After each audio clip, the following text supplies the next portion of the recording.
ಇತಿಹಾಸಕ್ಕೆ ಸಂಬಂಧಿಸಿದಂತ ಈ ಪ್ರಶ್ನೆ ಏನಿದೆಪ್ಪ ಅಂತ ನೋಡ್ಕೊತ ಬಂದಾಗ ಮಯೂರ ವರ್ಮ ಅಂತ ಹೇಳ್ತಿರ್ತೀವಿ.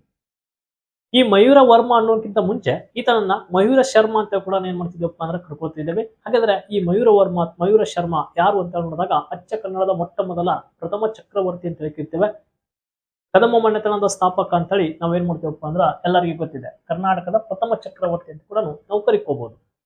ಇಂಥ ಮಯೂರ ಶರ್ಮನನ್ನ ಈತ ಯಾರ ಸಮಕಾಲೀನವನು ಅಂದ್ರೆ ಯಾರ ಕಾಲದವನು ಅಂತ ಹೇಳ್ಕೊತ ಬಂದಾಗ ಗುಪ್ತರ ಮನೆತನದ ಒಳಗಡೆ ಅತ್ಯಂತ ಪ್ರಸಿದ್ಧ ದೊರೆ ಒಳಗಡೆ ಸಮುದ್ರಗುಪ್ತ ಕೂಡ ಒಬ್ಬ.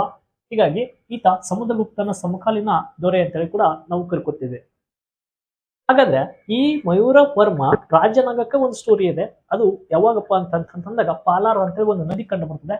ಈ ಪಾಲಾರ ನದಿ ಒಳಗಡೆ ಈತ ತನ್ನ ತಂದೆ ತನ್ನ ಅಜ್ಜನ ಜೊತೆಗೆ ಏನ್ ಮಾಡ್ತಿರ್ತಾನಪ್ಪ ಅಂದ್ರೆ ಸ್ನಾನವನ್ನು ಮಾಡುವ ಹೊತ್ನ್ಯಾಗ ತನ್ನ ಬಟ್ಟೆಗಳನ್ನ ಹೊರಗಡೆ ಒಣಕ್ ಹಾಕಿರ್ತಾನೆ. ಆ ಬಟ್ಟೆಗಳ ಮೇಲೆ ಶಿವಸ್ಕಂದ ವರ್ಮ ಪಲ್ಲವರ ಅರಸಾದಂತ ಶಿವಸ್ಕಂದ ವರ್ಮನ ಸೈನಿಕರ ಕುದುರೆಗಳು ಅವು ಎಲ್ಲ ಏನ್ ಮಾಡಿರ್ತಪ್ಪ ಓಡಾಡ್ತವೆ. ಆ ಬಟ್ಟೆಗಳು ಏನಾಗಿರ್ತಪ್ಪ ಅಂದ್ರೆ ಕೊಳೆ ಆಗಿರ್ತಾವಂತ. ಆ ಬಟ್ಟೆಗಳನ್ನ ಏನ್ ಮಾಡ್ಬೇಕಪ್ಪ ಅಂದ್ರ ತೊಳೆದು ಕೊಡ್ಬೇಕು, ಇಲ್ಲಕಪ್ಪ ಅಂದ್ರ ಹೊಸಾದು ಕೊಡ್ಬೇಕು ಅಂತೇಳಿ ಶಿವಸ್ಕಂದ ವರ್ಮನ ಆಸ್ಥಾನಕ್ಕೆ ಹೋದಾಗ ಶಿವಸ್ಕಂದ ವರ್ಮ ಮತ್ತು ಆತನ ಸೈನಿಕರು ಏನ್ ಮಾಡ್ತಾರಪ್ಪ ಅಂದ್ರೆ ಅವಮಾನ ಮಾಡ್ತಾರೆ. ಈ ಅವಮಾನವನ್ನ ಸಹಿಸಲಾರದಂತ ಈ ಮಯೂರ ಶರ್ಮ ತಾನು ಏನ್ ಮಾಡ್ತಾನಪ್ಪ ಅಂದ್ರ ಲೇಖನ ಹಿಡಿಯುವ ಕೈಯ ಮುಂದೆ ಖಡ್ಗವನ್ನು ಹಿಡಿಯುತ್ತದೆ. ಈತ ಮೂಲತಃ ಬ್ರಾಹ್ಮಣರು ಅಂತ ಹೇಳ್ತಿರ್ತಾರೆ. ಇವರೆಲ್ಲರೂ ಏನ್ ಮಾಡ್ತಾರಪ್ಪ ಅಂತಂದಾಗ ಈತ ಸಿರಿಸೈಲದ ಕಡೆ ಹೋಗ್ತಾನೆ.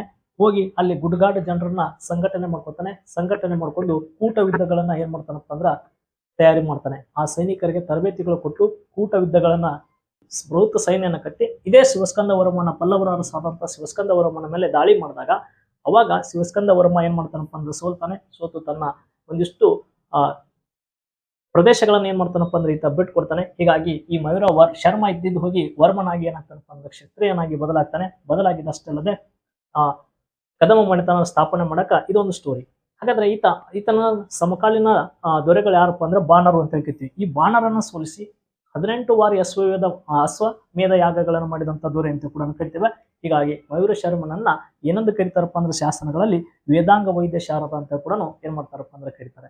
ಈ ತರ ಸ್ಪರ್ಧಾತ್ಮಕ ಪರೀಕ್ಷೆಗಳಿಗೆ ಸಂಬಂಧಪಟ್ಟಂತ ಕ್ವಶನ್ಸ್ ಗಳನ್ನ ಕೇಳ್ತಿರ್ತಾನೆ. ಪೇಜ್ ನ ಫಾಲೋ ಮಾಡ್ಕೊಡ್ರಿ. ಧನ್ಯವಾದಗಳು.